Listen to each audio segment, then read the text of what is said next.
Hey guys, it's Tara from Pretty Hair is Fun, and this week we're going to be showing you how to get the perfect French style braid. So today we're going to be showing you the do's and don'ts of French braiding. Let's get started. Okay, for a really good French braid, you need to know this type of hair that you are going to be braiding.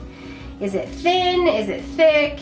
Is it really slippery? That's how Tara's hair is. Is it really textured? Because these all factor in, and you need to just change a few things to make it work.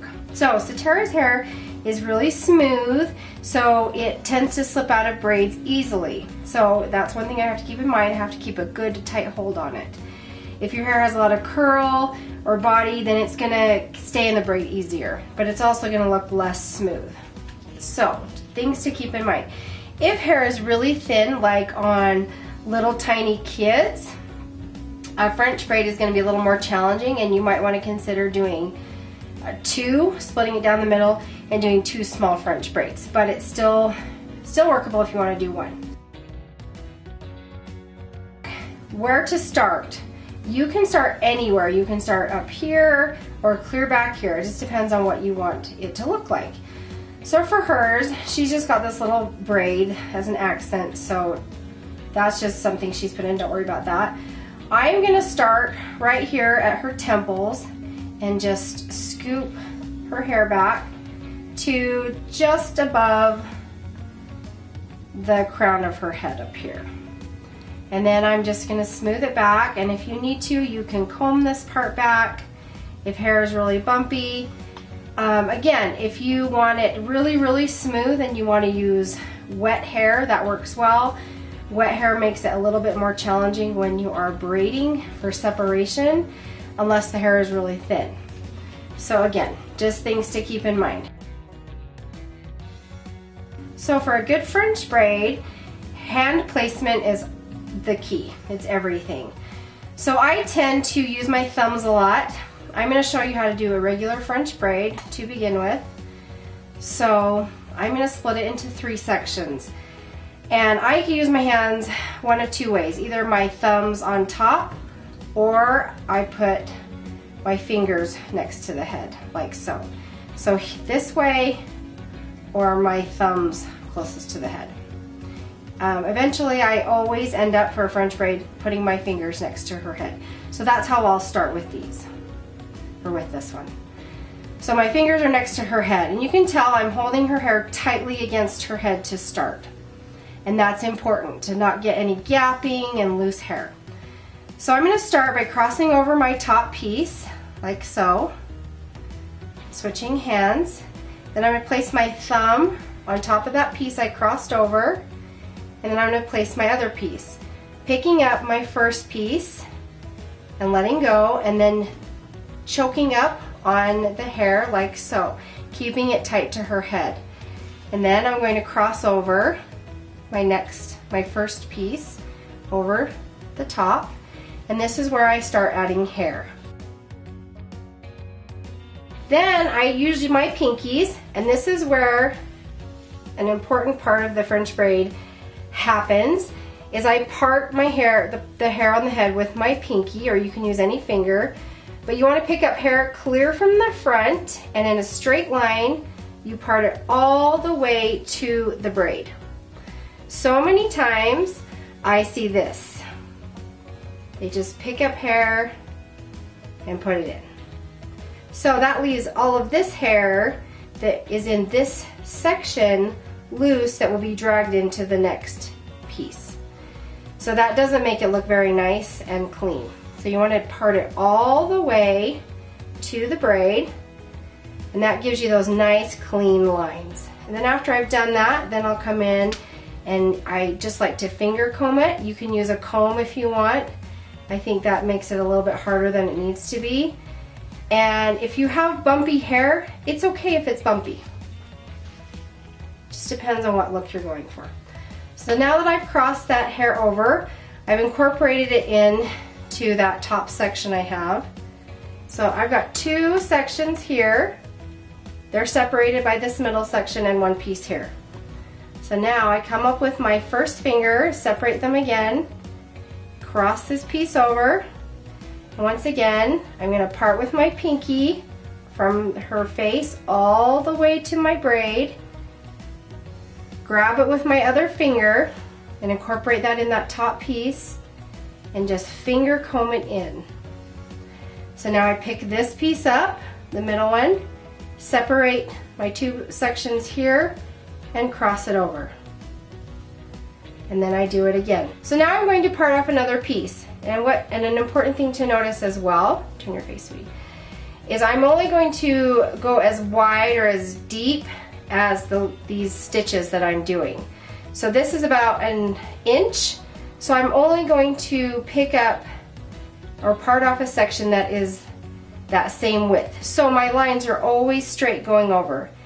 If not, you can end up with pieces that look like this or more. Then you get that nice bulging gapping when this gets loose, because it will get looser. So just make it the same width as the stitch that you're doing. So I part that off, grab that with my finger, finger comb it over. And you notice that keeps this hand totally free so that I can fix that. And I pick up my bottom piece, separate it from the hair underneath, make sure I'm not grabbing any of that, switch hands, put my thumb on top to keep that tight, and push that over in my other hand. And I just continue doing this until I get farther down her head.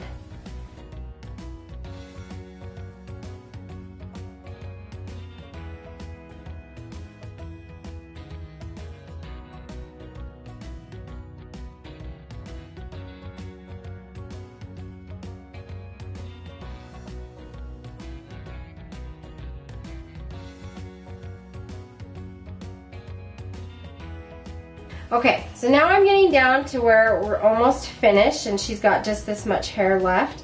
So a lot of the time I see people gathering all the rest of this, which really, turn your head, sweetie, should be split into two sections. You'll see this all being gathered up to the braid rather than straight across. So then that is what makes you have those nice like gappies down here, and it falls out and it looks kind of messy.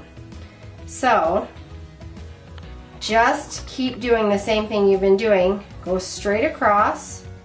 Make sure always that that line is clean and you're not picking up hair that's here on her head, but just the hair that's going into the braid. And you want to follow the curve of her head. So I'm gonna have her push her head forward, and the head starts going in more, so you want to keep that braid nice and tight to the head as you continue. And don't let this hair gap or get loose.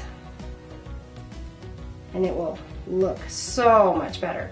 So now I'm going to put all the rest of the hair on this side into her braid. And I've still got hair on the left side that's going to go in on the other side. Don't reach under and grab hair underneath and pull it over as well. Just keep it on the same side.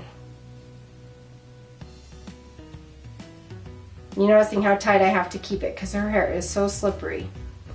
There's a couple things you can do to make hair like this a little easier to manage. You can spray it with hairspray beforehand. You can try texturing spray or even dry shampoo. That helps it give a little bit more grip. Okay, and then this is my last section. Pulling that straight in.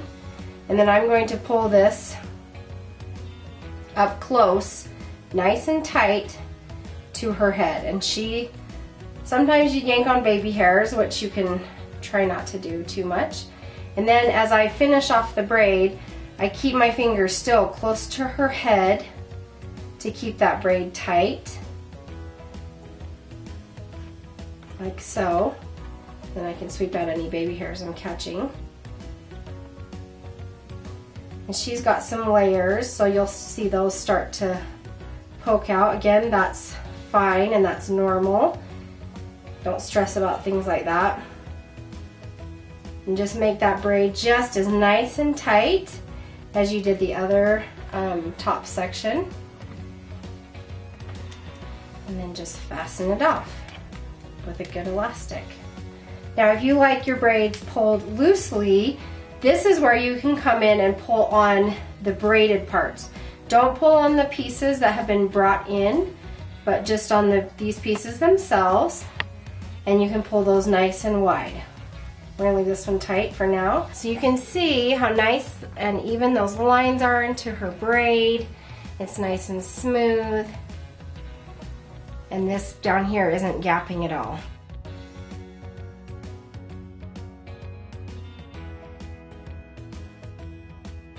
Thanks so much for watching. Make sure to check out our other do's and don'ts videos, and make sure to subscribe so you can see all of our videos.